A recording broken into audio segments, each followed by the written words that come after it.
everyone. What an inspiring day it has been. Whether it be miracles, metamorphosis, be it changing the narrative for our young girls at home to pursue STEM as a possibility, or be it that success is not the full story, failure is the book. It's just been inspiring listening to all of these great stories and great speakers. And my reflection is, I think I've related to it it's so real that you have had that moment of serendipity. You have had that moment of failure where you thought life was over, but no, it was just the beginning. And you've also had that moment where a miracle has really answered your prayers. So with that, I have the pleasure to welcoming and inviting our final speaker for today. He has led teams in designing some amazing applications and products from scratch in some world-renowned product companies like Adobe, Google, Snapdeal, FreeCharge, and Myntra. If you have used the CRED app, you know user experience is his passion. He is the head of design for CRED, where he's building the perfect recipe for some great user experience products. Not just an engineer, but also an artist. His talents definitely go beyond design. You may also know him as an award-winning playback singer and lead vocalist of the Bengaluru-based Carnatic progressive rock outfit, Agam. Please join me in welcoming Harish Sivaramakrishnan to Target Elevate. Good evening, Harish. Welcome to Target Elevate. Thank you so much. Thanks for inviting me. It's a pleasure to talk to you today and hear your stories, and would love to understand how you have thought about creative mindset in product and design. For me, first of all, I'm trained as an engineer. That's the degree that I hold, and did not amount to much doing the degree, but chanced upon different things in life and ended up in design. Grateful to that. For me, design innately for me is a creative pursuit. It's about building something, creating something that has got an impact on the people that use it. To that end, everything that we create in whatever realm that we are in, irrespective of whether it is product design or designing anything for that matter, I think it needs to innately touch the humans that we are building it for. So for me, having a creative mindset is to think about the people that would use it and not the object itself. So if you actually start empathizing about the person that would use what you're creating, I think you will end up building more meaningful things, and that way you'll probably impact more people. I think that's the larger purpose I'm trying to drive as a creative person. Yeah. When we were speaking earlier, Harish, you talked about how creative mindset and experimenting does not mean scrappy, right? Would love to understand when you say not scrappy, because I'm sure a lot of engineers here will say, hey, we talk about fail fast, build something, progress over perfection. Why is scrappy not so great with a creative mindset? Sure.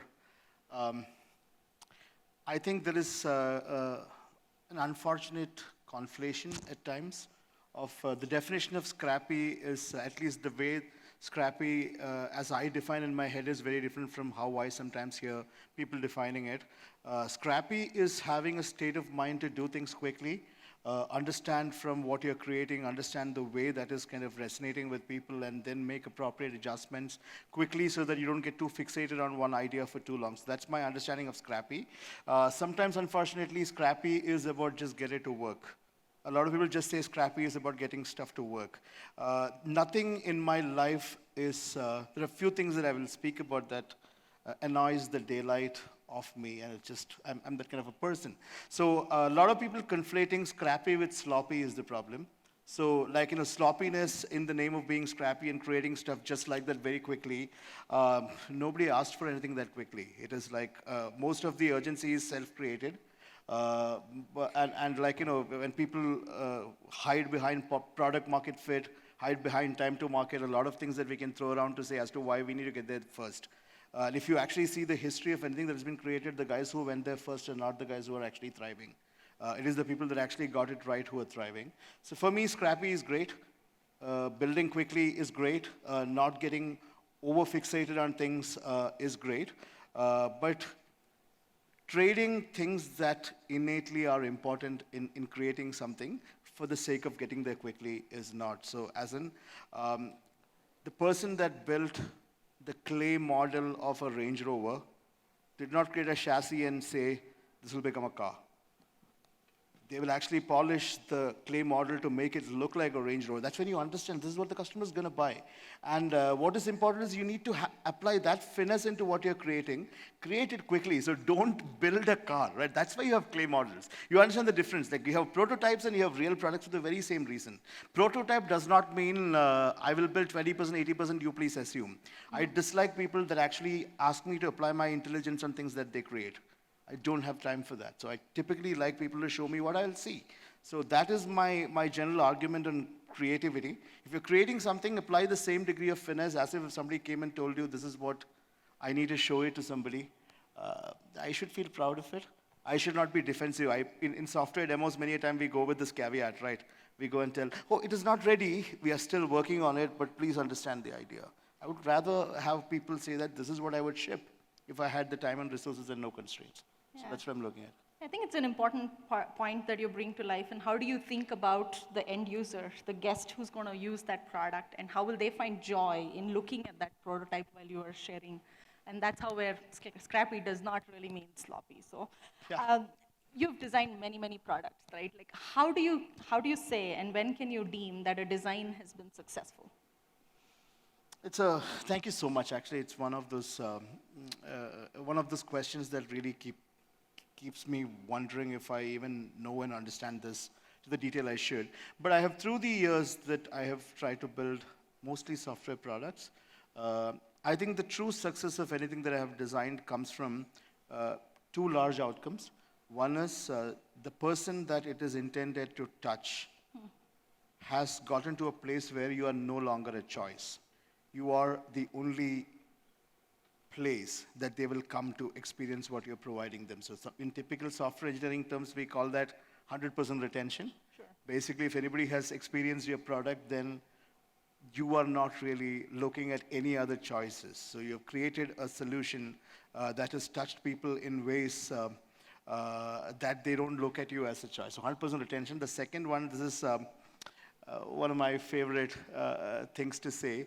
I love to create things, and I have not gotten there, but my aspiration in life is to create things that touch people and keep people engaged beyond the purpose why it was created. Like, many a time we create things because it solves a problem. Like, you need to commute, so you made a bicycle. You need to go up a building, so you made an elevator. You need to protect your feet, you made a shoe. But if you actually see the highest gross margins in the world come when you actually buy things not for the reason why they were built, but for an entirely different reason. That's where the gross margins exist. So, which is also the reason why, people wear like a Patek Philippe watch, not because it shows you time. I think that purpose is way, way beyond. It is because it is an object that you would cherish, hand over to your son will hand over to your daughter will further hand that over to their daughter, and so on and so forth. So nobody says, I will let go of my Patek watch and wear an Apple watch because Apple Watch has more features. It doesn't work like that. So for me, a creation is largely about building something that is stretching way beyond its purpose. And I say this very often. If Taj Mahal was built like a utility building, when they had to build an Agra to Delhi highway, they would have raised it, because it brings no passion. So you have Taj Mahal built a particular way. It's a monument. It's an artifact. It's very hard to bring it down. Nobody really speaks about that as a building of purpose anymore. Like everybody who has read Indian history would know it was a tomb that Shah Jahan built for his wife that passed. But do you think about Taj Mahal as a memorial? Do you think about it as it's a beautiful building that's made of marble? It's a place that you go to. And I'm not suggesting that you can apply the same heuristic everywhere, but if you build software like that, I promise you people will not leave you. Because if you have actually created software, you've engineered every bit of code that you write, love every pixel that you draw, it's less likely that people should feel bad deleting your app from the phone. You should not be the first app that people delete because they ran out of photo storage. You built a shitty app, sorry. But if you have built an app that people say, oh, I really don't want to delete it because I just love this app. And I really don't want to delete it because I might just use it at some point in time. So I am aspiring to do that. And there's some distance that I need to travel, a lot of journeys that I need to embark on to actually show proof empirically that what I'm saying is actually possible. But I at least am driving my journey with that hope in mind. How do you build not just a product, but a marvel for the end user? And that's powerful. And I can connect it back to how at Target we talk about our purpose to be to help families discover the joy of everyday life. And that discovery comes not through just ease of shopping or safety of shopping at Target, but also truly inspiring them, helping them discover things that they never thought they needed in their shopping cart. And that's why they come with a shopping list of $20, but maybe end up spending hundreds. Yeah. So I think that's what Target does to them. I would agree. Yeah, how does creativity influence and inform everything that you do, from product design to music? I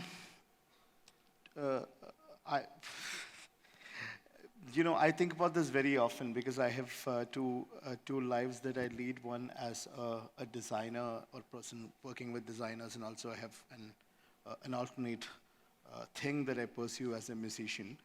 And both of them are innately creative pursuits. So one thing that I probably learned when I was really young, maybe when I was 26, 25 years old, which was told to me by one of my mentors back in the day, was it's very hard to quantify many things. Unfortunately, I'm an engineer myself. I have a fairly rational brain.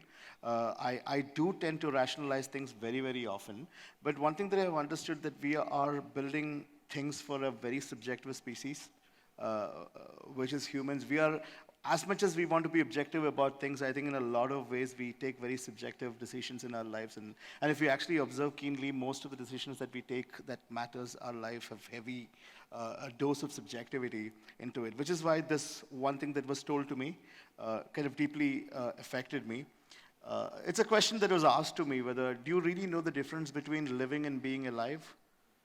So being alive is very simple. You have the right pulse, you have the right blood pressure, your glucose levels are fine, your electrolytes are fine, you're breathing okay, and your circulatory system is generally working. Clinically, somebody will declare you to be alive.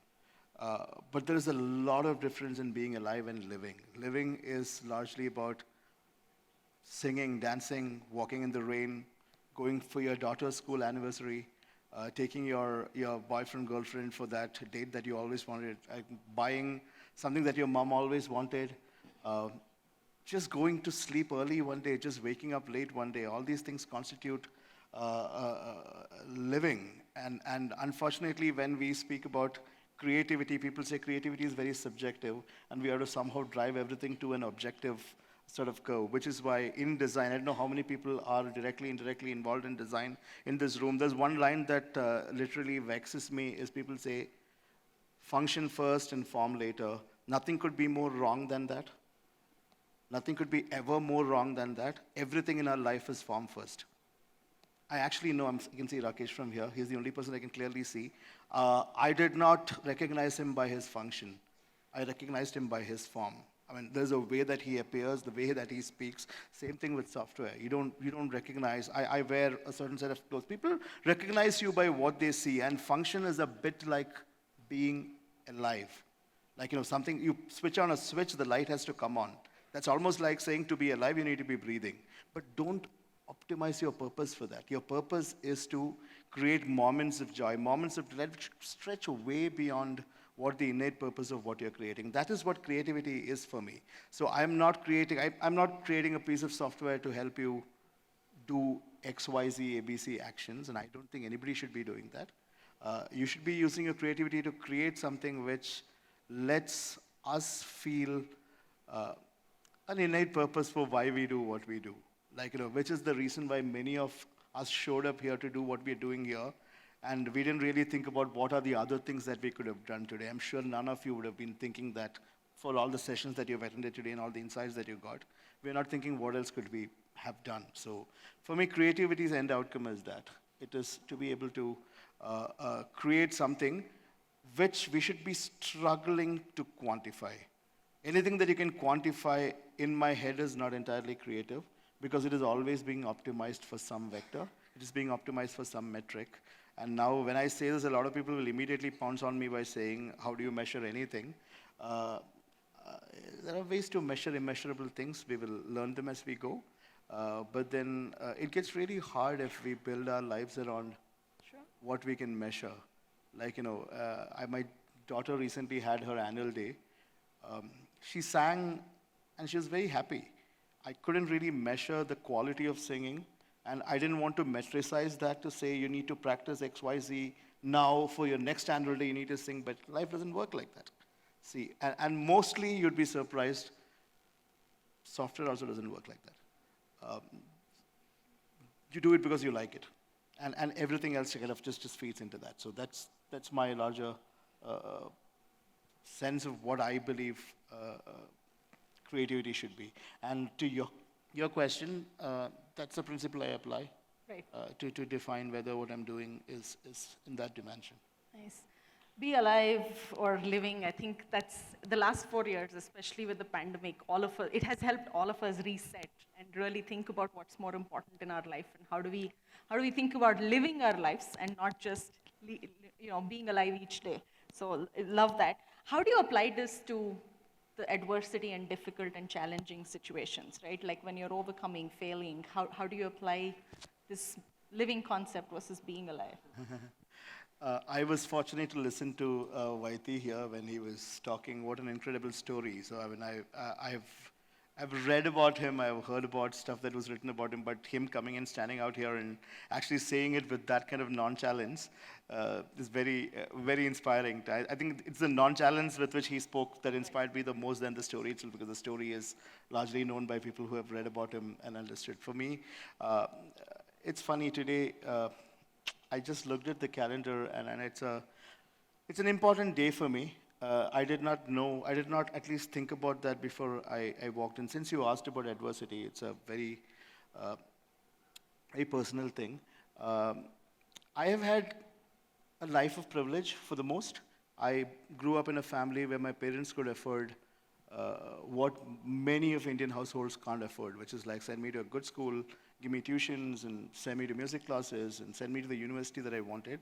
I haven't really have that much experience in adversity in growing up or learning. But two main things that happened to me. I had a massive heart attack at 34. I was singing in a concert and I passed out, and people just thought I had probably eaten too much or had one too many drinks. I don't drink at all. But people just thought that's the reason why I passed out. And then there was an emergency angioplasty done on me. And I came back up to life. But again, when I was 36, I had a massive cardiac arrest and I was declared dead for 4.5 minutes. And then I was defibbed back to life again. I live with a ICD, which is a pacemaker-like device. What this taught to me was to understand that you largely don't control things in your life. And there are two ways of looking at this. Typically, you can generally generate sympathy because bad things happen to you, and you want to say this story over and over again just to cover up why you're not trying, because it's a good excuse for people who have physical ailments to walk up to any place and say that, oh, I can't do this because I'm sick, I can't do that because I have physical challenges. One thing that I've learned is overcoming also means that you got to do what you have to do. So for me, the music that I produce, the design that I do, and probably most of the non-conformist things that I do are largely a function of understanding that it's important to be grateful to what you have. And I am just very annoyed at just being alive.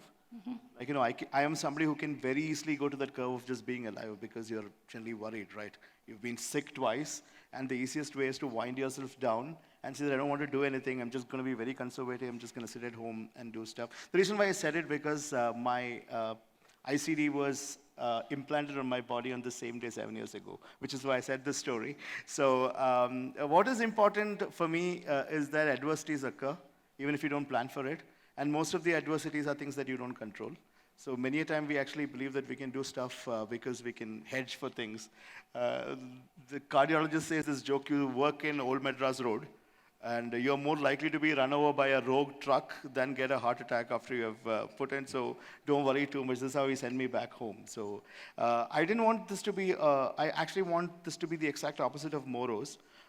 Because it is very similar to anything that could come to any of us. So it's not very special that you had health challenges, and look, at least I had the wherewithal to put in a 6 lakh rupee device in my body, and I have the money to buy the medicines I need, and I have the ability to go to doctors and do stuff. So for me, adversities will come. I think they'll come again for me. I think it has come twice in certain form, but it'll come again.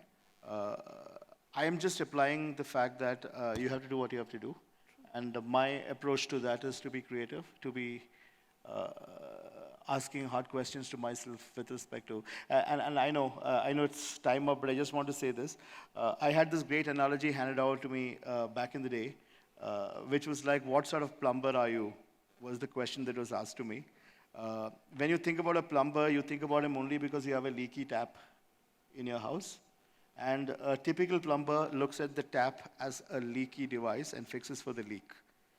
And there are some plumbers who actually think about you, who is going to use that tap after he has fixed the leak. These are the ones that will actually nicely patch it up. These are the ones who will mop the floor after they leave. These are also the ones who will make sure that there is no debris over there. These are also the ones that actually open it and see it is working and close and go. A typical plumber who doesn't think like this will only fix for the leak and go away. Don't be that plumber is what was told to me, because a lot of us are engineers are typically told we are problem-solving people. I just want to say that our purpose is not to problem solve. Problems are all our making. Like if there's no tap, there's no problem. So most of our problems are all our own making. So at least let's not romanticize ourselves by saying, oh, we created problems for ourselves and now we're going to fix those problems. I think let's not do that. I would only say that let's all be people that think about the person who would be a recipient of our actions. It could be kindness, it could be fixing a leaky tap, or it could be building software. Let's think about the human that would touch the outcome of your work, and I think we'll all be fairly well off at what we do.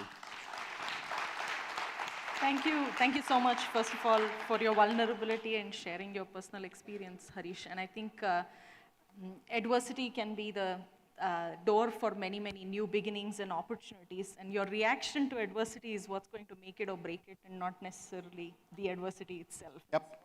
I really guess so, yeah. That was very, very inspiring.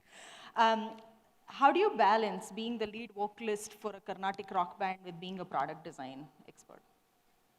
Pareto, I think 80% of my life is still there as a product designer. It's also, I have a very fairly selfish way of looking at life. I think that pays me more.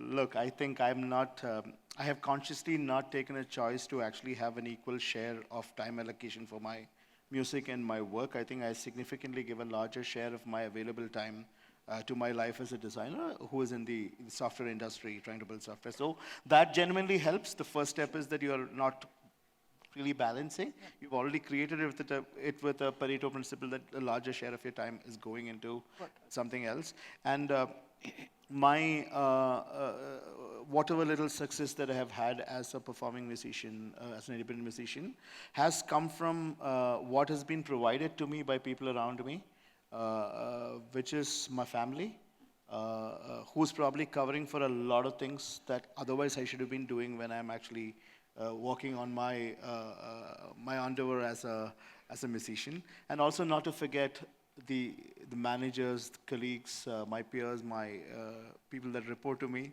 who have covered for me in copious measures so that I can go and chase my journey. So what I've understood is typically a person like me, my achievements, however small or big, gets romanticized because I have a stage personality and I go and stand there, my work is visible. And I generally would think, my mom was a school teacher. Mm-hmm. And for the most of the time that I was growing up was a single mom because my dad was in the Northeast. Mm-hmm. I think she did more than I did. I don't think she got the same set of accolades and romanticization that I get for what she did. That's also the unfortunate outcome of how you look at certain hobbies as more glamorous than certain other hobbies. I sometimes wonder if I was not a performing musician, I was just somebody who's collecting stamps, I don't think this question would have existed. I think, I think this question came to me only because I have a stage persona, so I can't quite take credit for what I'm able to manage. I think it's largely a function of the support system I have, which includes my family at office and my family, my child, my wife, my parents, and everybody that is directly involved in helping me go after what I want to go. So I would humbly state that it is a lot of people's collective effort that I get credit for managing what I manage.